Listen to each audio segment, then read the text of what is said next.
Congratulations, you have made it. You're about to start the 7th class of 7 in concise, clear, and confident communication. If for some reason you found this last video first, then you can go back and do the whole course.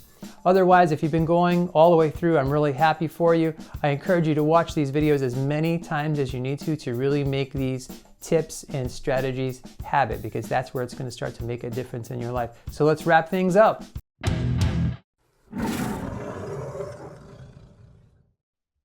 In our previous lesson, we looked at how to get rid of fillers. In lesson 7, we're going to hit on confident nonverbals.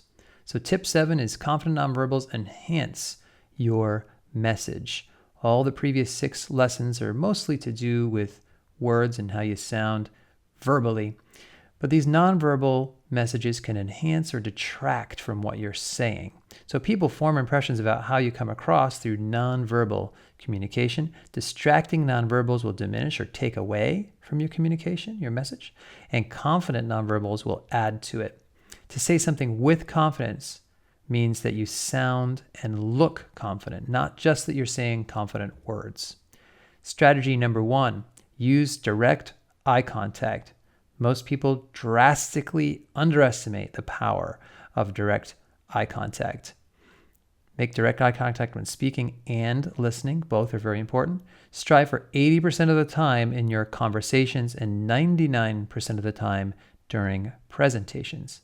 Most of us underestimate the need that others have for us to be looking directly at them when we speak, and so those numbers will give you a good gauge.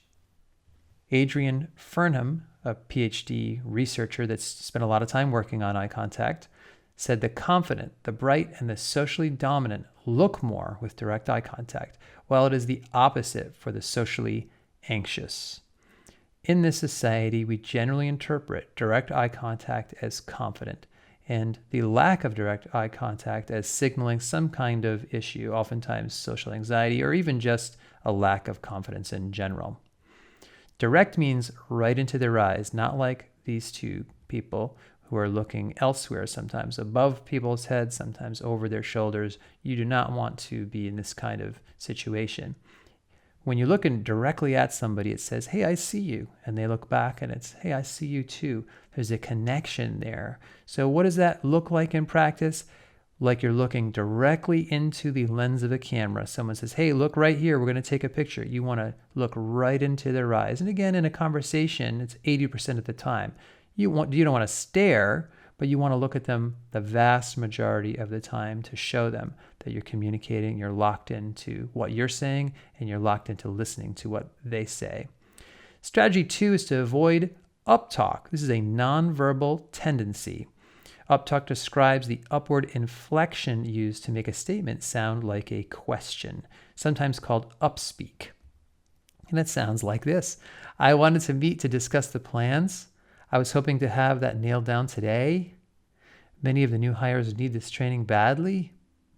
Now, clearly these are not questions, but you've probably heard upspeak or uptalk from people. Maybe you do it. It's becoming much more common among the younger generation, and it's become a real issue in professional settings. But instead of this, you want your sentences to go down at the end. So if there's a period, you want them to go down like the period signals. "I wanted to meet to discuss the plans. I was hoping to have that nailed down today. Many of the new hires need this training badly." That's a statement, and that's what it should sound like. You may not realize, however, that you're uptalking. A lot of people don't even know they're doing it. I recommend asking a trusted friend to listen to you talk to see if you do it.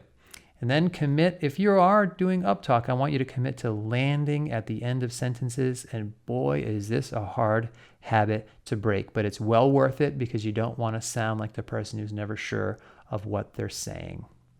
Strategy 3 is to smile. Who doesn't like a smile?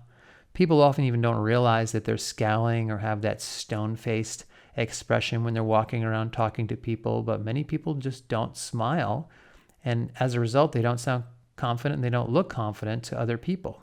Even if their words are confident, they're not going to come across as feeling really comfortable with what they say, because confident people smile. So you want to practice smiling a little as you talk. I don't think you should plaster on a phony smile. That's just not me.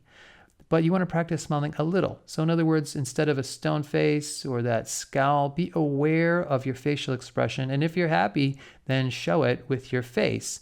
Sarah Silverman, a comedian, was talking to a young friend of hers who had that scowl on her face, even though she claimed she wasn't upset. And Sarah Silverman said, I'm going to change your life right now. If that's your default face, put a smile on there. So a lot of us need to warm up our facial expressions so we come across more confident in what we're saying. So use confident nonverbals. Our takeaway strategies from this lesson are to use direct eye contact. That is number one. Avoid uptalk. And if you do this, you want to ask a friend to listen and give you that advice, and then come down at the end of your sentences, and then practice smiling a little. Warm that face up and communicate that confidence. So practice these tips and strategies. As Jim Rohn said, motivation is what gets you started. Habit is what keeps you going. Speaking of nice, concise statements, that's an amazing one, and it couldn't be more true. So you are learning some things by watching these lessons once. I recommend you watch them as many times as you need to put these tips into practice and make them a habit. It's been a pleasure learning with you through this mini course on concise, clear, and confident communication. I encourage you to put them into practice, and I look forward to learning with you in the future.